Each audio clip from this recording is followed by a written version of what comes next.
Tertangkap citra satelit Cina kepergok didirikan pangkalan militer besar di Laut Natuna Utara.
Ketegangan di Laut Natuna Utara antara Cina dan negara-negara yang berada di perairan tersebut semakin meningkat.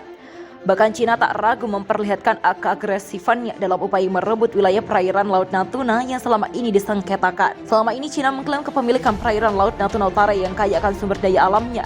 Namun klaim Cina atas Laut Natuna Utara dipatahkan oleh PBB berdasarkan Undang-Undang Laut Internasional atau United Nations Convention atau United Nations Convention for the Law of the Sea atau UNCLOS. Cina yang tak mundur sedikit demi sedikit mulai melanggar batas yang ditetapkan. Angkatan militer negeri tirai bambu tersebut bahkan mengerahkan pasukannya untuk selalu berlatih demi berjaga-jaga jika suatu saat terjadi peperangan. Belum lagi Cina baru-baru ini mengesahkan undang-undangnya untuk memperbolehkan penjaga laut mengambil aksi maupun menembaki kapal asing yang berani menjamah wilayahnya. Selain itu, Cina disebut telah memperbanyak peralatan canggih untuk mendukung kekuatan militer mereka. Baru-baru ini citra satelit menangkap pergerakan Cina yang begitu agresif. Cina kepergok membangun pangkalan militer besar-besaran di Laut Natuna Utara.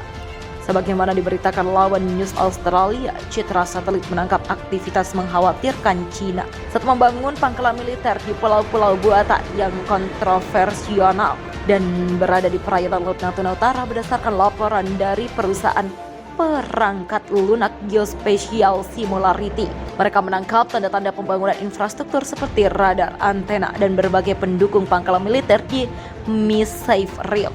Dilihat dari atas, pangkalan militer tersebut terlihat seperti terumbu karang berbentuk cincin. Pangkalan militer tersebut terletak 250 km dari Filipina dan daratan tersebut telah dikendalikan Cina sejak 1995. Gambar dari citra satelit menunjukkan adanya konstruksi dan 7 area antara Mei 2020 hingga Februari 2021. Sebuah gambar yang tertanggal 7 Mei 2020 memperlihatkan dengan jelas plot ruang kosong yang saat ini ditempati oleh struktur silinder selebar 16 meter yang diklaim Singularity sebagai struktur pemasangan antena. Pada gambar lain juga menunjukkan adanya struktur beton dengan kubah bulat yang tak lain adalah penutup cuaca untuk melindungi antena dan radar. Singularity menyatakan bahwa kubah yang nampak tersebut adalah struktur radar tetap. Dr. Jay Botong Bakal, Direktur Institute for Maritime Affairs Law of the Sea dari Universitas Filipina mengatakan infrastruktur yang baru menunjukkan bahwa Cina sedang menggali di Laut Natuna Utara. Mereka pada dasarnya menambahkan peralatan lensa survei, tampaknya radar sudah ada banyak di terumbu karang. Ujar Jai, penambahan radar baru tampaknya menunjukkan bahwa Cina benar-benar memperluas kemampuan pulau buaya ini, katanya menambahkan. Tentu peristiwa seperti ini bukan kali pertama. Cina memang kerap memicu ketegangan di Misafe Reef. Pada 2016 lalu, Pengadilan Permanen Arbitrase di Den Haag memutuskan bahwa Misafe Reef berada di zona ekonomi eksklusif Filipina. Salah satu citra satelit menunjukkan struktur silinder permanen sepanjang 16 meter sedang dalam mengembangkan di misi Frif. Ini menjadi sinyal bahwa kemungkinan Cina memasang struktur antena di pangkalan militernya. Analis citra Geospatial Similarity melaporkan tanda-tanda struktur radar yang ditambahkan mulai muncul pada awal Oktober. Struktur beton mungkin telah mengalami konstruksi internal tambahan antara 23 November dan 1 Februari. Demikian bunyi laporan dari organisasi tersebut. Misi Frif telah menjadi pusat ekspansi Tiongkok di Laut Cina Selatan sejak pertengahan 1990-an. Ketika Beijing membangun struktur panggung pertama dengan klaim bahwa mereka perlu menyediakan tempat berlindung bagi para nelayan. Berita tentang bangunan baru di pusat tersebut mendorong Departemen Pertahanan Nasional Filipina untuk memverifikasi kebenaran laporan tersebut. Sebelum mengomentari kemungkinan penambahan bangunan baru, kelompok nelayan Pemalakaya mengancam dugaan pembangunan tersebut, mengutip keputusan pengadilan arbitras internasional yang memberikan menilai hak berdaulat atas wilayah tersebut. Sementara seluruh dunia fokus pada memerangi pandemi global, Cina bekerja lembur untuk menyelesaikan fasilitasnya di wilayah laut kami, jelas Ketua Pemalakaya Fernando Hicap. Hicap mengecam keras tindakan tidak berperasaan Cina yang tidak pernah berhenti di tengah situasi darurat global yang diakibatkan oleh pandemi. Ini adalah tindakan sewenang-wenang dan langsung mengabaikan sumber daya laut di zona ekonomi eksklusif kami, begitulah tegasnya.